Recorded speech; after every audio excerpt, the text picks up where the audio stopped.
Hey guys, Angel here. I'm so excited about this video. I so hope this video like restores your faith in yourself and restores your faith in your dreams when I share with you my story of believing.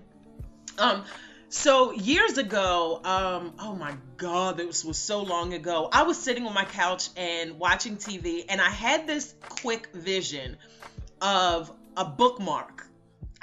Actually, at the time, I wasn't even a reader. Now I love reading, but at the time, I wasn't even a big reader. But I had this vision of this bookmark that just popped into my head. I mean, like the design of it, everything from start to finish was like just downloaded into me like within a matter of seconds. And I got up and I made the bookmark, and I'm going to show you the bookmark. Here it is. Oh, that's horrible. Okay. It's this little it's okay, so it's a denim bookmark. It is made out of the actual cardboard that I use, and here is a cereal box. And on the little tag it says one size fits all, and it's a bookmark and it's real denim. And this was the like the top, the belt, and the little pockets that are on it, and the trim at the bottom was an old dishcloth that I had. And so I got, actually the first one that I made did not look like this. My sister has the first prototype, if that's what you want to call it. But I actually got a little better at designing them as I started making them. So after I made these, I started to show them to my family members. And one of my family members, she was like, "Oh my goodness, that is so cute. Don't show that to anybody else because you need to get it patented because somebody's going to steal your idea." So I'm like, okay, because I wanted to sell them. I wanted to put them in stores. And so I did a little research on getting something patented, and I contacted a patent lawyer and found out that it was going to be about $5,000 to get my bookmarks patent. And at that time, $5,000 was a whole lot of money, and I didn't have $5,000 to spend at that time. So I got a little sad and like, oh man, I really want to do this. So I was sitting on my couch watching the Tavis Smiley show. And I know you guys know who this is, Dr. Farr Gray. I think that's how you pronounce his name. If you don't know, I'm going to insert a picture right here. That's Dr. Farr Gray, and he was on the Tavis Smiley show, and he was talking about how when he was 9 years old, he would go around to his neighbor's house and sell his mother's lotions and sell these little rocks that he would find on the ground. And he started his business at that age because he would often overhear his mother talking about she didn't have enough money to pay the bill, so he wanted to help. Well, later on, he became like a millionaire at the age of 14 years old. You guys can Google him and find out more information about him. But while I was watching the show, I was like, oh my God, something in me just said to contact him. So I emailed him, and he emailed me back. And I believe I shared a little bit about him with you guys before on another video. But anyway, so he emailed me back and he said, "I am going to stick with you from point A to point Z to get your product in stores." So at that time, his sister was actually in the hospital. She was dealing with cancer, and she was going through chemo. And so he let me know that, and he said, "So I'm going to get back to you when I can, but I'm going to work with you until this happens for you." How freaking awesome is that? So a couple weeks later, my husband and I went to church, and this lady came up to me, and it was our first time there. So she came up to me and she introduced herself to us, and she told us that, she was introducing herself, and she told me that she was the head of the women's department, and she wanted to invite me out to lunch, this lunch that they did once a month for the church. And so she gave me her card. And on her card, she took her business card out, and on the back of her card, she wrote down her personal information, and she handed it to me. Well, when she handed it to me, I can see what she hand wrote on the one side, where my husband is standing on the other side of me, and he could see the actual printed card that whatever her business card was. And my husband is going, Angel, look. And I'm like, oh my God, I couldn't believe he was being so rude in the middle of me talking to her, but he just couldn't contain himself from the excitement. Well, I had gone through all this process, talking to a patent lawyer and getting, defeated in my mind because I'm like, I don't have $5,000, and oh my God, my family member told me don't show this bookmark to anybody because somebody's gonna steal your idea, and you want to get it out into stores. So the card that she was giving me, on the other side, the lady that was giving me the card was the actual patent judge. She was the judge of the freaking patent department. Like, really? So I got her card and got her information. And when my husband was showing me the card and telling me, I was like, oh my God, you're the patent judge. I said, look, I have this product that I just made, and I would love to get, your input on what I would need to do in order to put this into stores. And so she says, okay, well, bring it with you when we have lunch. So I brought the bookmark with me, and as soon as I pulled it out of my purse, she goes, oh, you don't need a patent for that. You just need to get it copywritten. And you don't have to get something patent if you weren't the creator of it. See, I didn't create bookmarks. I just made a different version of the bookmark. So I was elated. Like, I was so freaking excited because at that time, I believe to get something copywritten was like $70, like for many, many years. And so that's what I did. And after I got it patent, I started hitting the streets. I went to stores, I went to bookstores, and I went to little boutiques in Baltimore and asked them, would they sell my bookmarks? And my bookmarks actually sold in 3 stores here in Baltimore. One was in a bookstore, 2 of them were in Fells Point. One was in a vintage store, and the other one, I can't remember where the bookmark was sold at. So then a few years later, I had this passion to open up my own boutique. And so before opening up my own boutique in Reisterstown, Maryland, on Main Street, I actually went into several of the stores and asked them, could I sell my product in their stores? Now, one person told me no, another person told me yes, and the actual store that I sold my bookmarks in years later is the same exact store that I owned, that I actually opened up my boutique in. And so at that time of me wanting to open up my boutique, it took me 2 years to get it open. But during that 2 years, I was in my bedroom pretending that that was my boutique. Like, I literally turned my bedroom into my boutique. And I would always say, like, this, I own a boutique, and I didn't know where it was going to be. I didn't know how it was going to happen, but I just believed it because the passion and the desire was in me. The vision was in me, and so I believed it. And so, okay, so it took me 2 years to actually get that store open, and I talk a little bit more in detail about that in my book. And so I went on to sell them in 3 different stores, and they sold out each and every single time. It was so amazing. So I got the store. Now get this. At the time, the owner of the building said to me, I usually charge a $500 deposit, but I feel so good about you coming into this space. He goes, just give me $250 today, and in 2 more weeks, give me the other $250. I had $249 in the bank.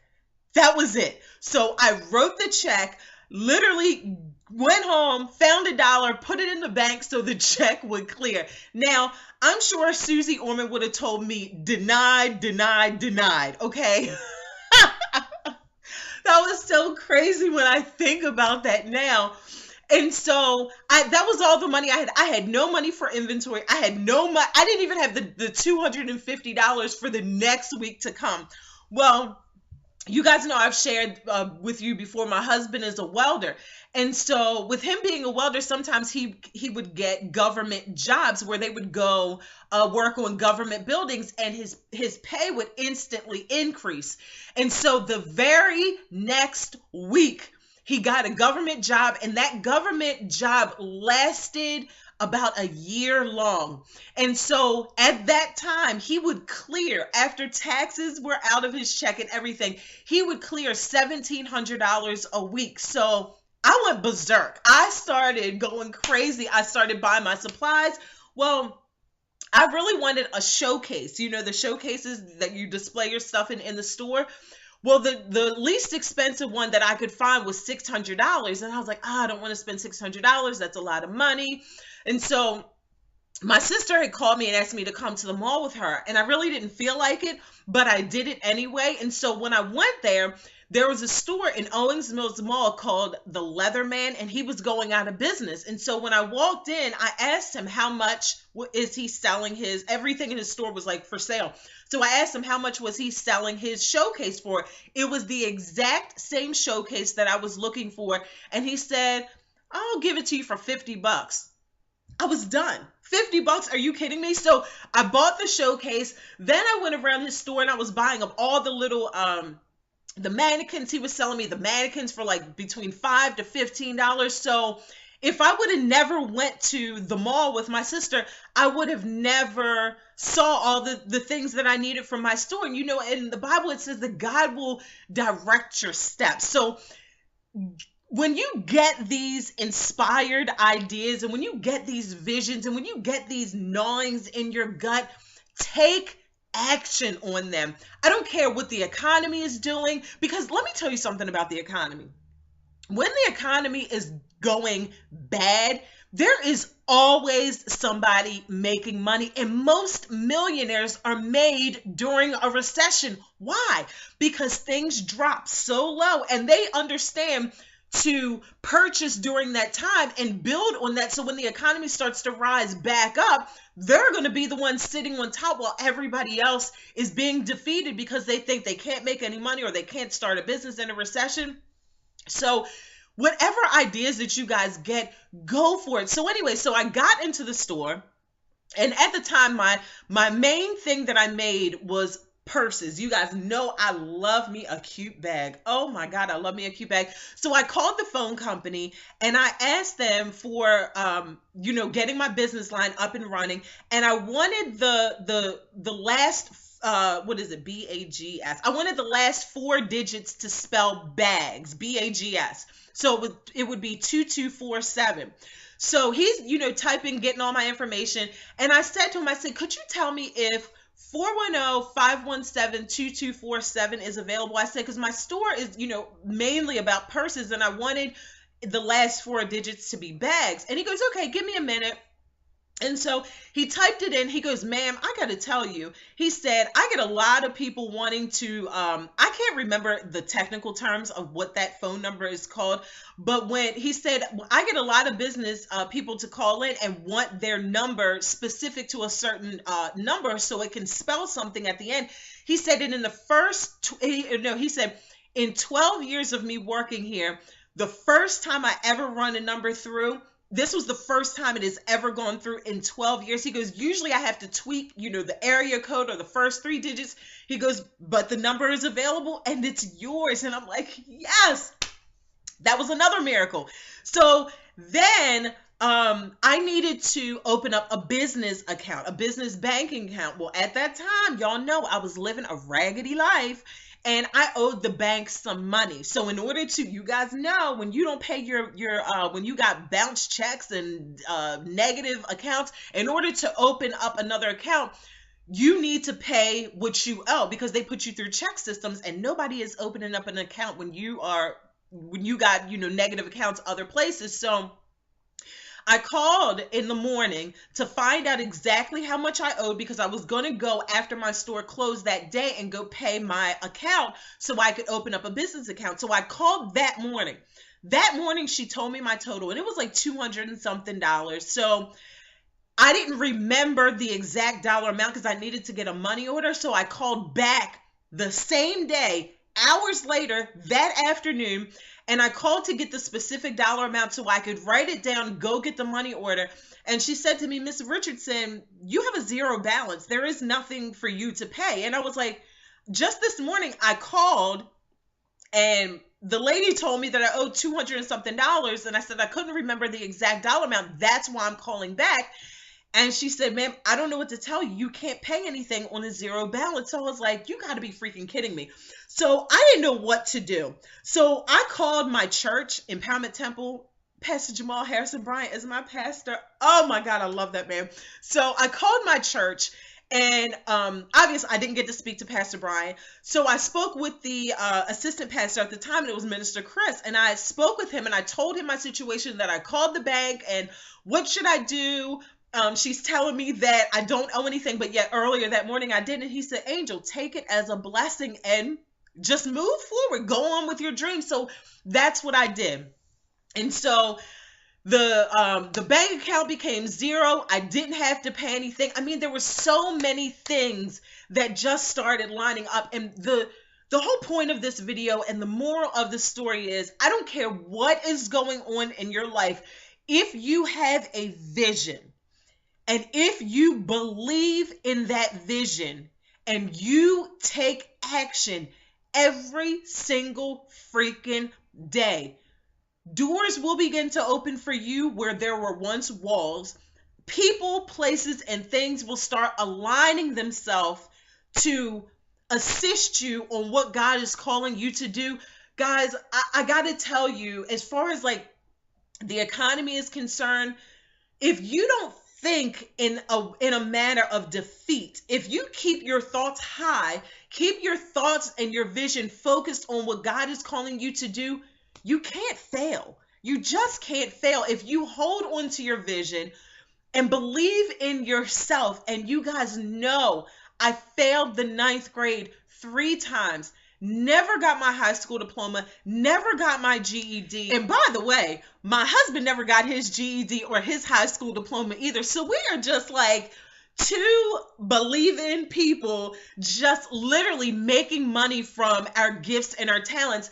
And my husband and I, we often say, when people ask us, what do you do for a living? We literally dream for a living. Like, that is our job description. My job description is, I'm a dreamer. That's it. Like, that's what I do. My husband doesn't have a formal education. He's a welder, but he works alongside people that went to school and became certified through school to get their certification through welding. And my husband is fully certified as a welder just because one of his coworkers showed him how to weld, and he that was his gift. He just did it, and it came easy to him, and he mastered it.